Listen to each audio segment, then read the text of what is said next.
안녕하십니까. 반갑습니다. 노승천 형제입니다. 오랜만에 말씀을 전하게 됐는데요. 제가 오늘 나눌 말씀은 고린도전서 5장입니다.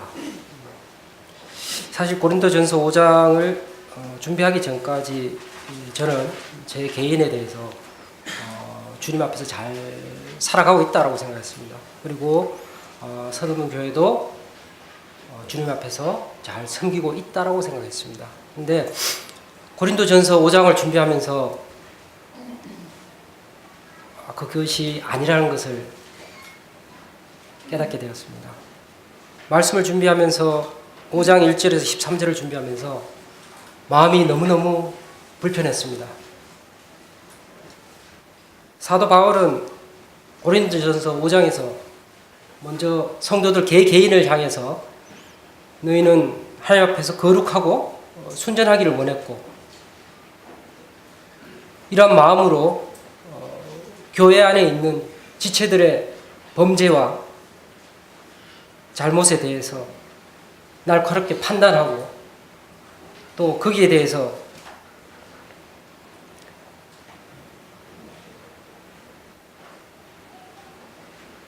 아파하고 통회하기를 원하는 사도 바울의 마음을 볼 수 있었습니다. 근데 말씀을 준비하면서 먼저 제 자신을 돌아볼 수밖에 없었습니다. 나는 어떻게 살고 있는가?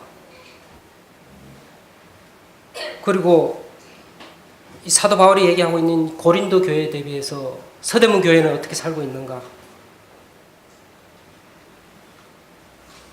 과연 현재 나의 살아가는 모습으로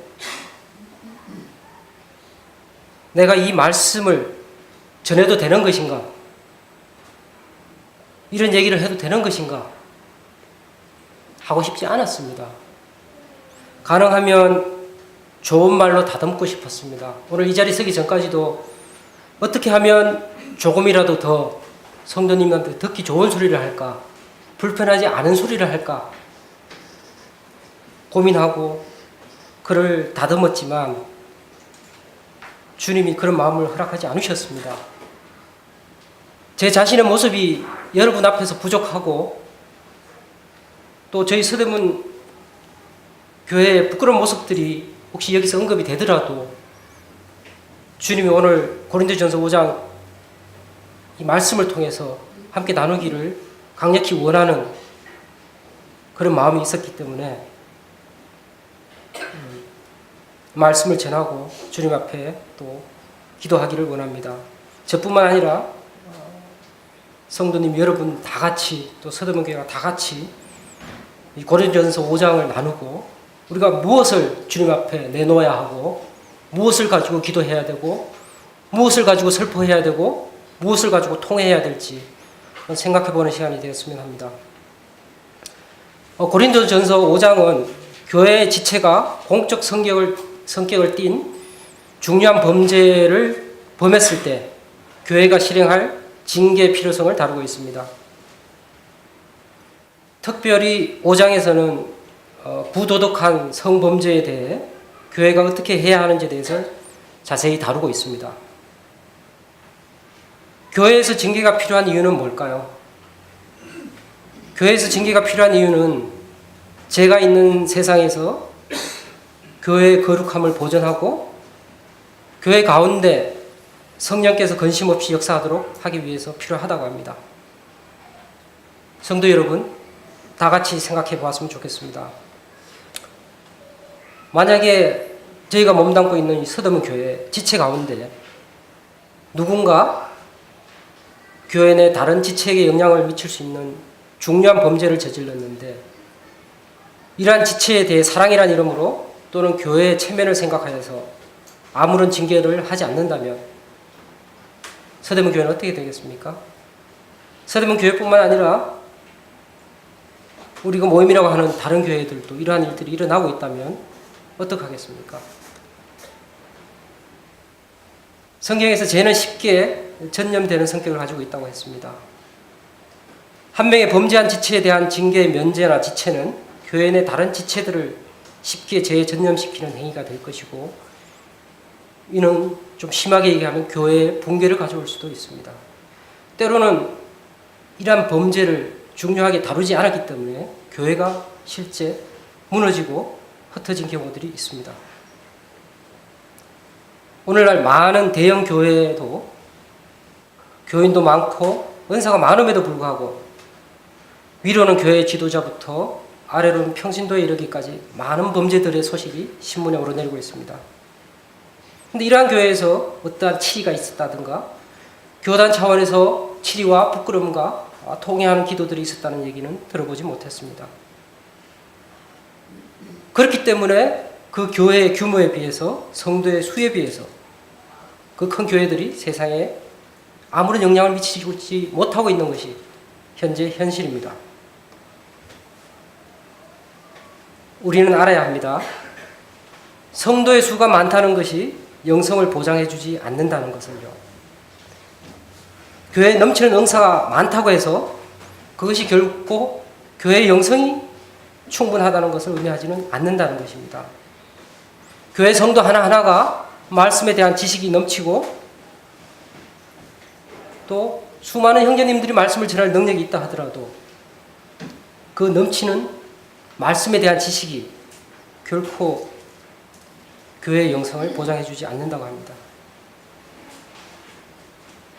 이러한 은사와 지식과 성도의 수가 많은 것들이 겉으로는 영적으로 풍성하게 보이게 할지 몰라도 실제적으로 우리 개개인의 삶이 거룩하고 순전하며 이러한 성도들이 다수가 모여서 교회를 이루지 않는다면 결코 교회의 영성은 살아나지 않는다고 합니다.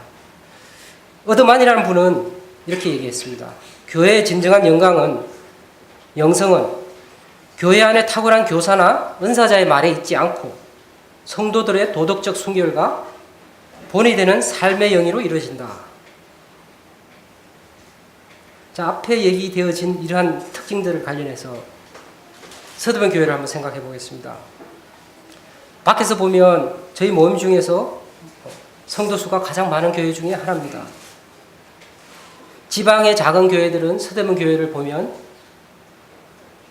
엄사와 재력이 넘치는 형제 자매들이 넘쳐나는 것을 부러워합니다. 또 성도 개개인들이 많은 훌륭한 교사들을 통해서 말씀의 지식이 넘치고 풍성한 말씀을 전달받는 것을 부러워합니다. 그럼에도 불구하고 그들이 서대문 교회가 영적으로 풍성하다고 하거나 영성이 넘친다는 얘기들은 하지 않습니다.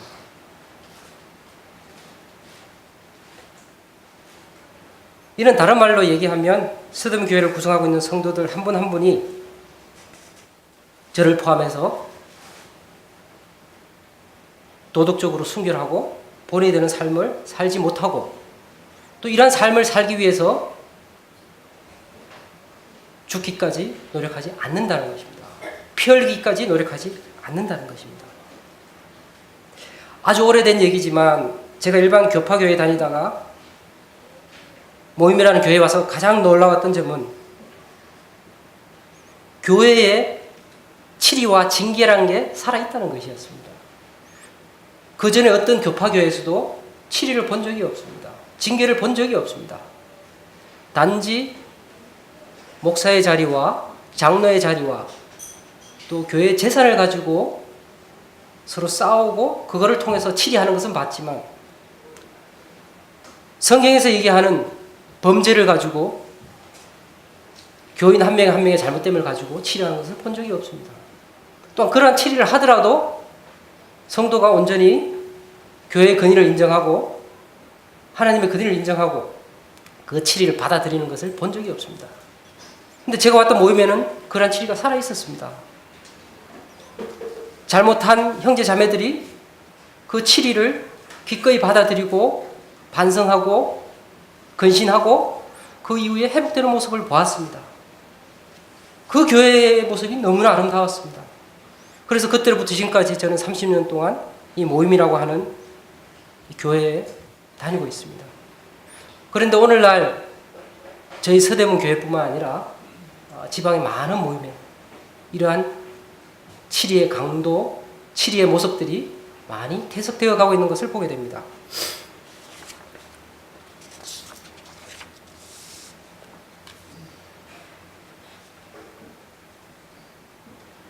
여전히 모임의 치리는 살아있는 것처럼 보이지만 과거에 비해 모임의 치리도 많이 무뎌졌습니다. 날카롭지 않고 때로는 날카롭지 않은 치리조차도 건너뛰는 모습을 보게 됩니다. 때로는 그 범죄한 사람이 장녀의 자녀라는 이름으로 소리 소문 없이 아예 그런 일이 있었는지조차도 모르고 조용히 넘어가는 것들을 보게 됩니다. 저희 교회를 얘기하는 것이 아닙니다. 실제 지방에서 이런 일들이 일어나고 있었습니다. 일어나고 있습니다. 왜 이러한 일이 일어날까 생각해 보았습니다. 왜 과거에 비해 교회와 장로의 권위가 점점 약해지고 치리는 정당성을 충분히 획득하지 못하고 치리받는 자는 온전히 순종하지 못할까? 첫 번째로는 크게 보면 교회가 모임이 과거만큼 거룩하고 순전한 모습을 보여주지 못하기 때문입니다. 좀 더 작게 들어가면 교회를 리더하고 있는 장로님들이 과거만큼 거룩하고 순전하지 않기 때문입니다. 하지만 교회는 장로님들만 구성하고 있는 것이 아닙니다. 하나님을 믿고 예수 그리스도를 믿는 거듭난 성도들이 한 명 한 명이 모여서 교회를 이루고 있는 것입니다. 이러한 교회가 과거보다 거룩하고 순전하지 못하다는 것은 결국 이 교회를 구성하고 있는 저와 여러분 한 분 한 분이 과거만큼 거룩하고 순전하지 않기 때문입니다. 그럼 다시 이런 질문을 던져보게 됩니다. 그럼 왜 우리들은 과거만큼 거룩하지도 순전하지도 않는 것일까? 최근에 구원받은 젊은 청년들은 모르겠지만 여기에 40대, 50대신 형제님들은 20년, 30년 되신 형제님들은 분명히 그 시절을 겪었고 그 시절에 연속해서 현재를 살아가는데 왜 우리의 거룩함과 순전함은 점점 퇴색되어지고 가고 있는 걸까요? 이런 부분들을 생각해 보면서 5장 한 절 한 절을 한 번씩 새겨볼까 합니다. 먼저 5장 1절입니다. 너희 중에 심지어 음행이 있다 함을 들었으니 이런 음행은 이방인 중에라도 없는 것이라 누가 그 아비의 아내를 취하였다 하는도다. 사도 바울은 이방인 중에서도 도저히 있을 수 없는 자기 아버지의 아내, 즉 계모와 사는 성도에 대한 소문을 들었다고 얘기하고 있습니다. 1절을 봐서는 처음에 저도 이 내용이 너무나 충격적이라서 혹시 아버지가 돌아가시고 난 다음에 홀로 남은 새어머니가 사는 것인가? 혹시 그런 내용일까? 또 성경에는 그렇게 나오지 않더라도 주석에는 혹시 그런 내용이 나오지 않을까? 혹시 그런 내용이라 나오면 좀 다행이겠다. 이런 생각을 하고 찾아봤는데 그렇지는 않았습니다. 이 내용은 마치 아버지가 살아있음에도 불구하고 새어머니와 그 아들이 따로 사는 그러한 얘기를 다루고 있는 거였습니다. 2절을 읽어보겠습니다. 그리하고도 너희가 오히려 교만하여져서 어찌하여 통한이 여기지 아니하고 그 일 행한 자를 너희 중에 물리치지 아니하였느냐. 2절에서 저는 너희가 교만하여져서 통한이 여기지도 않고 쫓아내지 않는다고 하는 부분에 초점을 맞춰졌습니다. 고린도 교회는 왜 교만해졌을까요? 이 말씀을 잘 보면 교만하여졌기 때문에 통한이 여기지도 않고 쫓아내지 않는다고 얘기하고 있는 겁니다. 만약에 고린도 교회가 교만하지 않았으면 당연히 통한이 여겼을 거고 당연히 쫓아냈을 것이라고 하는 겁니다. 왜 고린도 교회가 교만하여졌을까? 그 배경을 살펴봤습니다. 정치적으로 고린도 지역은 작은 로마라고 인정받을 만큼 고린도에 사는 모든 사람들은 로마 시민권을 가진 사람들이었습니다. 그들은 로마인으로서의 특권과 권리를 누릴 수 있었습니다. 이 시대에 로마 시민권을 가진 사람들은 많은 부분에 있어서 특권과 권리를 누릴 수 있었습니다.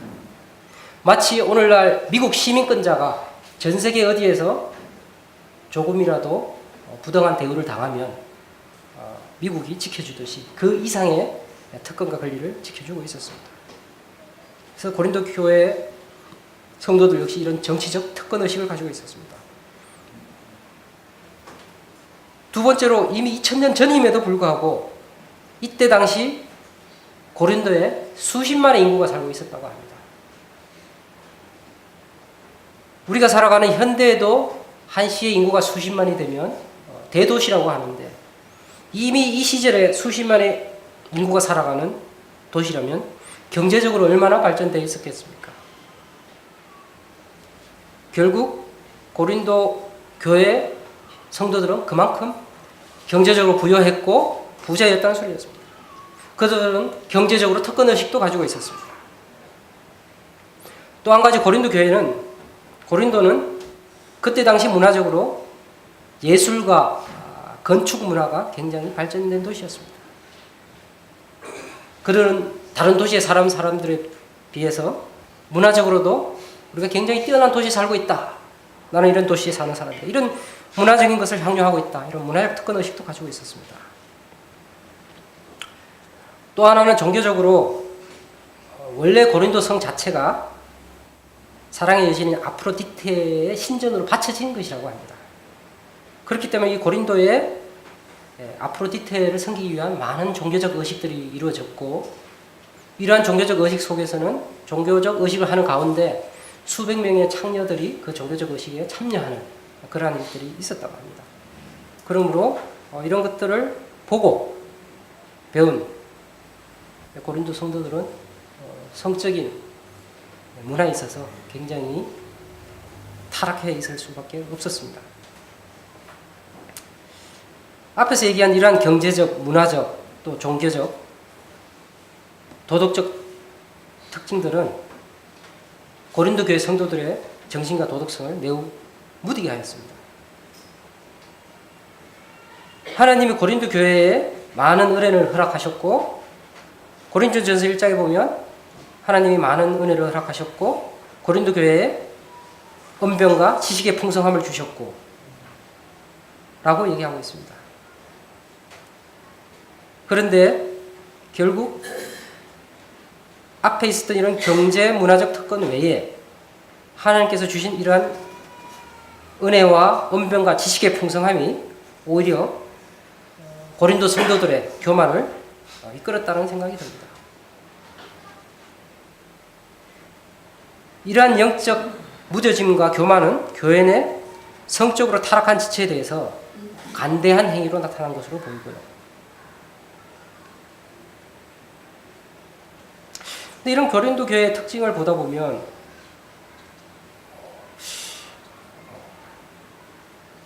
서대문 교회가 현재 모임에서 차지하는 위치와 많이 겹치는 부분들이 보입니다.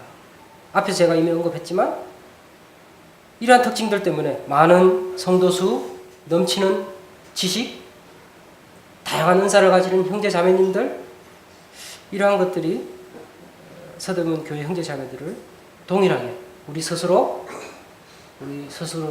주님 앞에서 교만하게 만들고 우리 스스로 아무 문제가 없다. 우린 주님 앞에서 잘 살고 있다. 이런 마음을 들게 하지 않나 하는 생각을 해봤습니다. 고린도전서 1장 4절에 이렇게 얘기하죠. 너희에게 주신 고린도 교회를 향해서 사도 바울이 너희에게 주신 하나님의 은혜로 말미암아 감사하노니 5장 6절에서는 모든 은병과 지식의 풍족함으로 그리스도의 증거가 견고하게 되고 7절에서는 또한 너희가 모든 은사의 부족함이 없이 예수 그리스도의 나타나심을 기다립니다. 얼마나 좋은 얘기입니까? 하지만 이러한 것들이 오히려 고린도 성도들을 거룩하고 순결한 마음에 있어서 무디게 하고 교회 지체의 범죄에 대해서 자만심을 갖게 만든 거죠. 우리 정도 수준이면 교회에 한두 명 저런 사람이 있는다고 해서 우리 영향 안 받아. 교회 문제 안 생겨. 이런 생각을 갖게 만들었다는 거죠. 3절 계속 읽어보겠습니다. 내가 실로 몸으로는 떠나 있으나 영으로는 함께 있어서 거기 있는 것 같이 이 일을 행한 자를 이미 판단하였노라.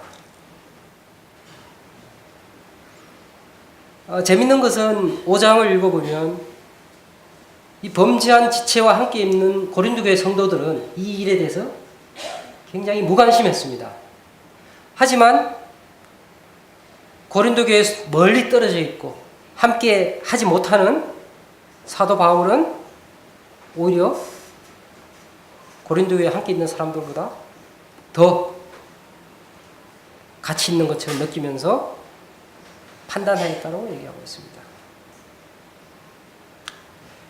여기서 판단을 단순하게 잘했다 잘못했다, 교회에서 출교를 해야 된다 말아야 된다, 그런 식으로만 판단한다면 이 의미를 너무 좁게 해석한다고 생각이 듭니다.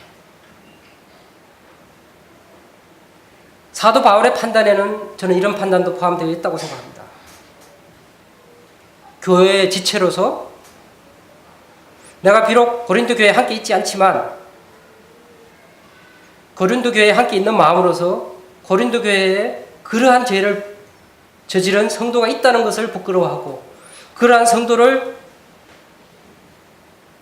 쫓아내지 않는 것을 부끄러워하고 또 그러한 부분을 통회하는 판단, 슬퍼하는 판단도 함께 있었습니다.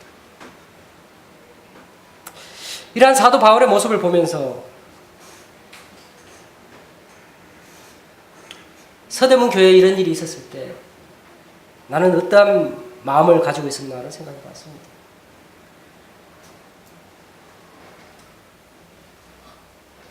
나는 사도 바울처럼 심히 부끄러워했던가? 사도 바울의 마음처럼 함께 슬퍼했던가?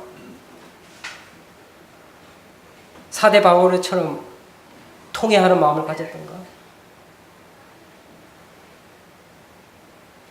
여기서 통회하는 마음은 나와 상관없는 일이라는 것이 아니라 저 범죄가 나의 범죄요, 저 아이의 범죄가 내 아이의 범죄로 생각하고 함께 슬퍼하고 아파하고 후회하고 주님 앞에 반성하고 회개했다는 것입니다.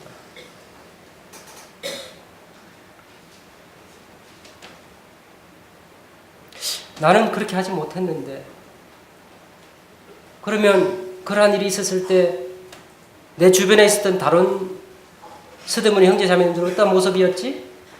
생각해 보았습니다. 그 당사자가 되는 아이와 부모들을 제외하고 나머지 분들은 잠시 잠깐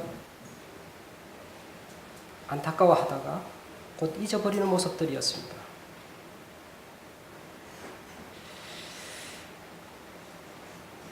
기본적으로 교회 전체적으로 이러한 일들이 일어나는 것에 대해서 이런 표현을 써서 마음이 아프고 또 적정한지 모르겠지만 무덤덤하다고 느껴질 만큼 오늘날 그럴 수도 있어. 그 정도 수준을 지나가는 모습이 느껴졌습니다.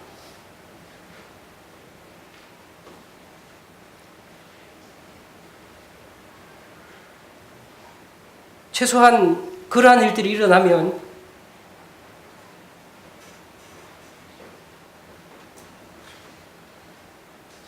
교회 장로님이든 아니면 일개 성도님이든 저도 그렇게 못했지만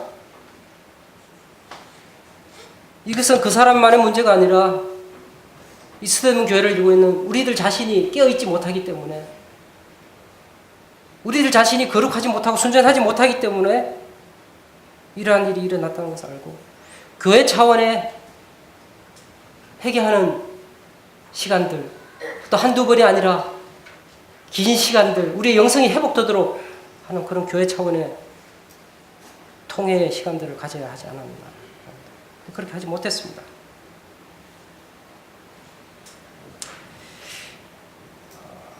굉장히 오래된 얘기를 하나 나눠볼까 합니다.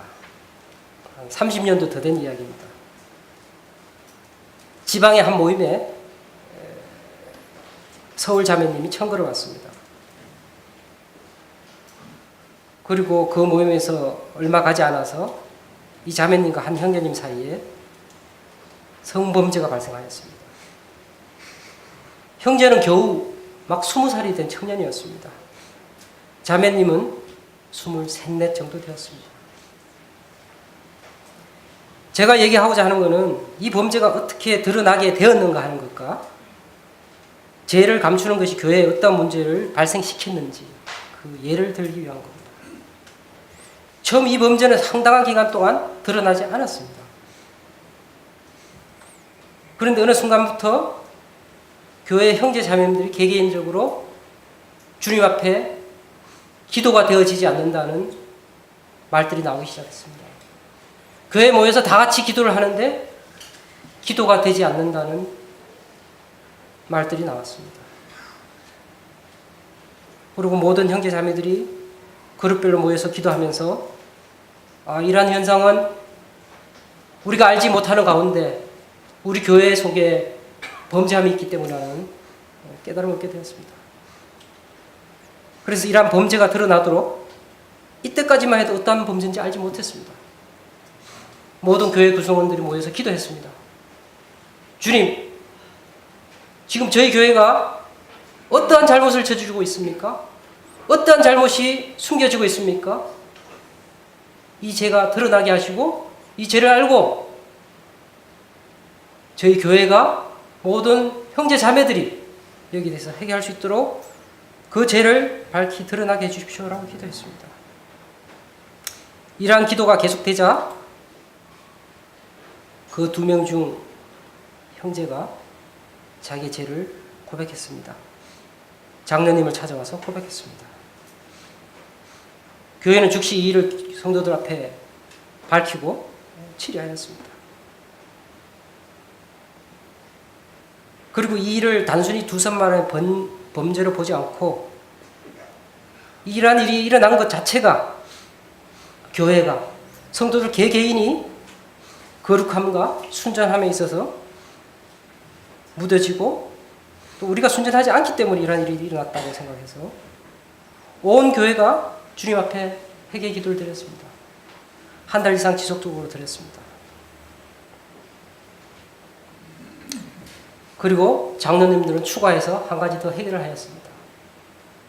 사실 이 자매님이 서울에서 청거를 온 이유는 서울 쪽에서 이미 성범죄를 저지르고 그 교회에서 있을 수 없기 때문에 이 일을 알지 못하는 곳으로 청거서를 보내서 오게 되었던 것입니다.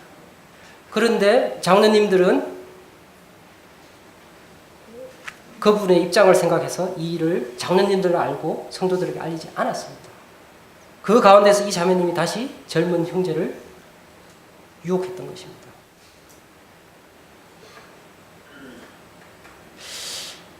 어쨌든 이 일 때문에 한동안 교회가 어려움을 겪었지만은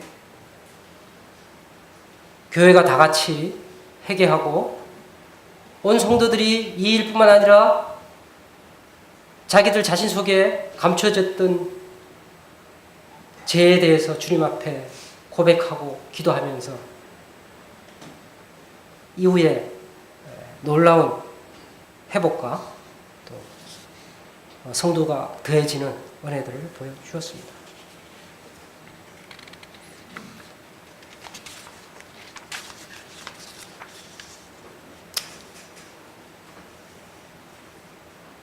문제는 오늘날 서대문 교회뿐만 아니라 모임에서 점점 이런 영적 날카로움이 사라지고 있고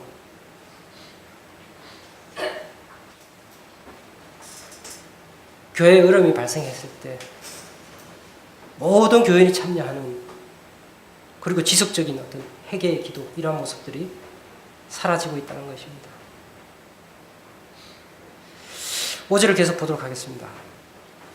이런 자를 사단에게 내어주었으니 이는 육신은 멸하고 영은 주 예수의 날에 구원을 얻게 하려 함이라. 5절 말씀이 참 어려운 말이었습니다. 사단에게 내어주고, 사단에게 내어준 사람이 주 예수의 날에 구원을 어떻게 받지?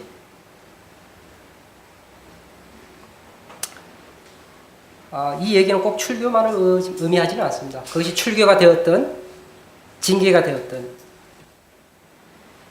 그를 징계하지 않으면 그는 반성할 기회가 없지만, 당장 그 징계나 출교로 인해서 그가 어려움을 겪더라도 때로는 주님이 또는 하나님이 그를 죽이실 수 있을지라도 그 죽음의 과정에서 또는 질병의 과정에서 그가 자기의 범죄함으로 인해서 받는 고통이라는 걸 안다면 그는 회개하게 될 것이고, 그 회개함을 통해서 그는 영적으로는 구원을 받을 수 있을 것이라는 것입니다. 즉 당장 육체는 이 땅에서 생명은 거둬가는 극단적인 일이 날 수 있더라도 늘 그런 것은 아니지만 그런 식의 차원에서 얘기를 하고 있는 것입니다. 이 구절에서 우리가 주목해야 할 것은 징계로서 출교는 육체나 영적으로는 성도를 완전히, 육체적으로는 성도를 완전히 버리는 의미가 되지만 영적으로는 결코 그 성도를 포기한다는 의미는 아니라는 것입니다. 그분이 범죄한 분이 출교를 당했다고 해서 구원을 잃어버리는 것은 아니라는 것입니다. 비록 출교가 되더라도 그가 진정 거듭난 성도라면 출교를 통해 죄를 회개하고 또 영적으로 고침을, 결국 징계나 출교의 목적은 단순히 우리가 깨끗해지기 위해서 누룩을 제버리는 의미만 있는 것이 아니라 결국 그의 영혼의 회복이 목적이 맞춰 있다는 것입니다. 저는 가끔 교회 안에서 징계에서 근신이나 이런 부분은 회복에 초점을 맞춰 있더라도 출교는 영원히 우리와의 관계를 끊는 것이라고 생각했습니다. 근데 고린도전서 5장 5절의 말씀을 보면 이 출교조차도 그분의 영적 회복을 바라보고 이루어진다는 것이었습니다. 6절을 계속 보도록 하겠습니다. 너희 자랑하는 것이 옳지 아니하도다. 적은 누룩이 온 덩어리에 퍼지는 것을 알지 못하느냐. 바울은 고린도 교회의 교만한 태도를 책망하고 있습니다. 고린도 교회는 교회 안에 있는 한두 명의 범죄한 사람들로 인해서 결코 우리는 죄에 전념되지 않을 것이다. 우리가 저들에 의해서 죄에 전념되기보다는 저들이 오히려 우리에 의해서 교화될 것이다. 이런 자신감을 가지고 있었는데 바울은 그렇지 않다라고 얘기하고 있습니다.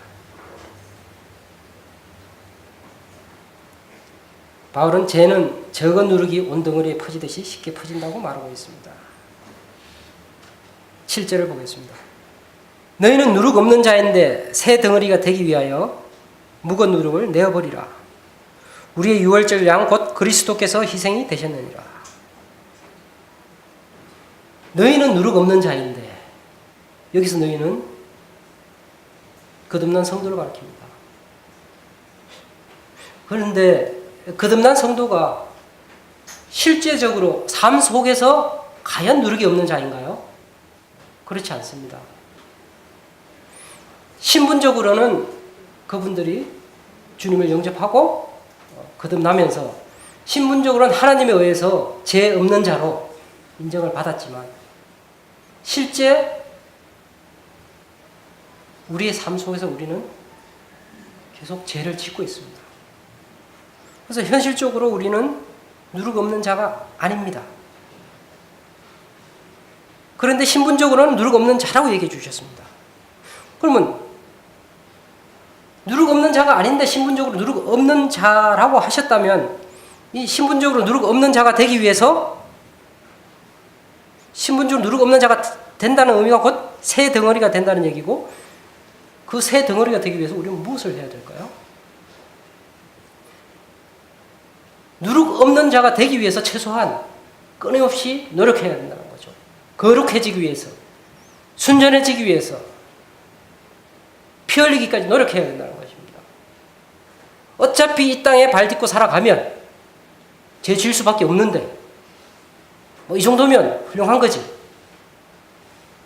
이렇게 생각해서는 안 된다는 것입니다. 누룩 없는 자인데 새 덩어리가 되기 위하여 묵은 누룩을 내어버리라고 명확하게 얘기하고 있습니다.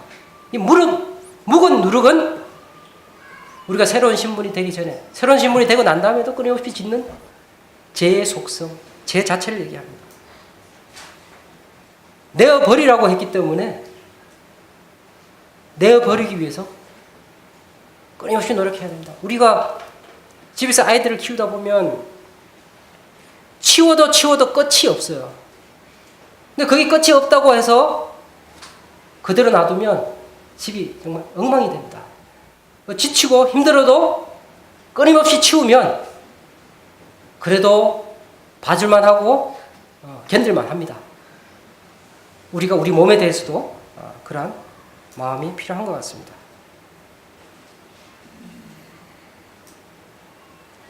우리의 유월절 양 곧 그리스도께서 희생이 되셨느니라. 즉 너희를 누룩 없는 자의 신분으로 만들어주고 그 다음에 너희가 새 덩어리가 되라고 묵은 누룩을 버리라고 내버리라고 주님께서 유월절 어린 양이 되셨지 않느냐.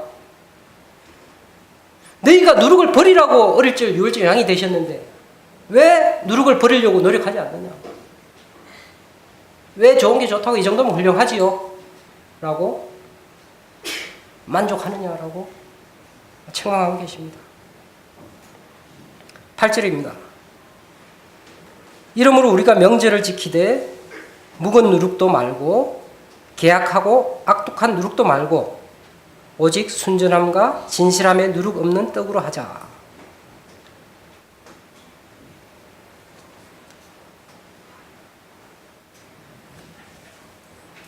유대인을 향해서나 이때 당시 사람들을 향해서 얘기했으면 이 명절은 유월절을 의미합니다.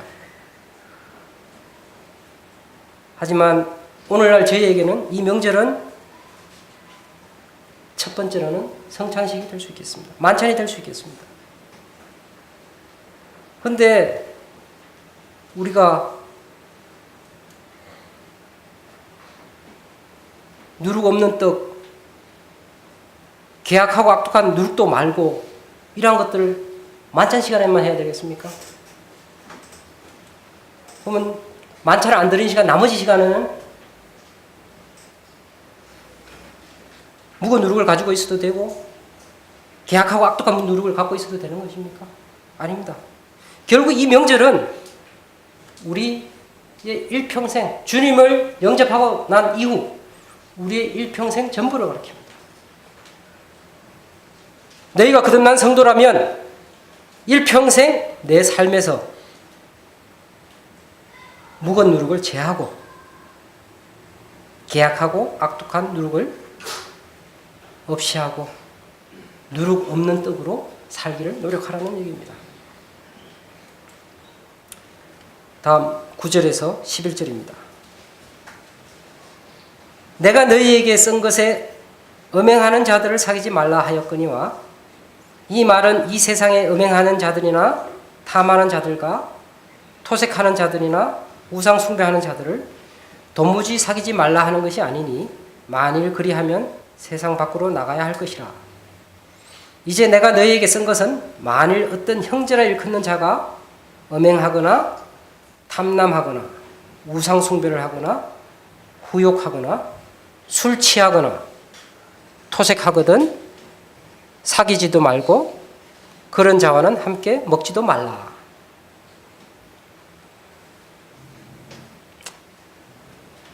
이제 9절에서 11절에는 교회 지체 중에서 음행하는 자 외에 재산을 심하게 섬기거나 주님을 섬긴다고 하면서도 우상 숭배의 행위를 하거나 또는 다른 사람을 심하게 욕하거나 다른 사람을 향해서 분노하거나 술 취하거나 토색하는 사람을 하나님을 알지 못하는 사람 중에 이러한 사람들은 너희들이 생활을 하고 직장 생활을 하고 사회생활을 하기 위해서는 만나는 게 괜찮다. 그 사람들은 상관하지 마라. 왜? 그 사람들은 나중에 주님께 심판을 받을 것이기 때문에 상관하지 마라. 하지만 내 형제들은, 너희 교회 안에 있는 지체들은 그들의 영혼의 회복을 위해서라도 외면하지 말고, 그의 영혼의 회복과 그의 해결을 위해서라도 그를 사귀지 말고 그를 너희들 가운데서 제하라고 얘기하는 겁니다. 근데 많은 경우 저희는 이러한 부분이 우리가 이분을 판단하는 게 아닐까? 이런 생각들로 덮어주고 감춰주고 그렇게 하기가 쉽습니다. 근데 주님께서는 물론 11절에서 나와 있는 이 탐남이나 우상이나 후욕이나 이 부분들이 어쩌다 실수로 잠깐 한 이런 부분들을 얘기하는 건 아닙니다. 지속적으로 고정적으로 의지를 가지고 하는 분들을 얘기하는 겁니다. 12절을 보겠습니다. 외인들을 판단하는데 내게 무슨 상관이 있으리요? 많은 교중 사람들이야 너희가 판단치 아니하냐?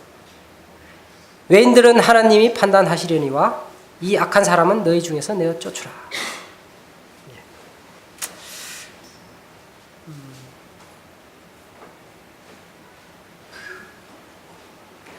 오늘 이 말씀을 전하는 저도 굉장히 불편했고요. 듣는 성도님들도 상당히 불편했을 겁니다. 할 수만 있으면 이 말씀을 전하지 않았으면 좋겠습니다 라고 하나님께 기도했습니다. 하나님 너무 불편합니다. 제 수준으로, 제 삶의 수준으로 제가 이런 말씀 어떻게 전하겠습니까?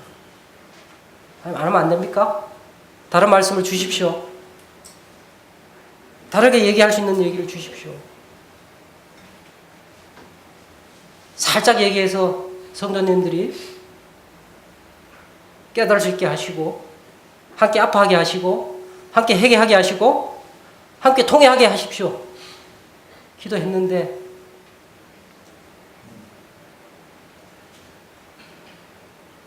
네 말이 아니야. 해라. 네가 욕을 먹든 뭐하든 내가 주는 말이다. 해라라고 하셨습니다. 이 말씀을 통해서 앞으로 오늘 이후로 서대문 교회 먼저 우리들 각자가 내 자신의 거룩한 삶과 순전한 삶을 위해서 피터지게 싸우기 위해 노력하기를 원하고, 또한 교회 차원에서 우리가 잃어버리고 있는 것이 무엇인지, 혹 우리들 가운데 드러나지 않는 죄는 있는 것인지, 또 우리가 주님 앞에서 교회 차원에서 회개하고 기도해야 될 것이 무엇인지 열심히 찾고 구하고 다 함께 그런 일들을 하기를 원합니다. 최근에 지속적으로 제 자신에게도 그러고 제 주변에서도 이런 얘기가 들립니다. 서대문 교회 성도들이 점점 늘어나고 있고, 성도들은 개개인이 참으로 열심히 성경 공부를 하고 있고, 그런데 왜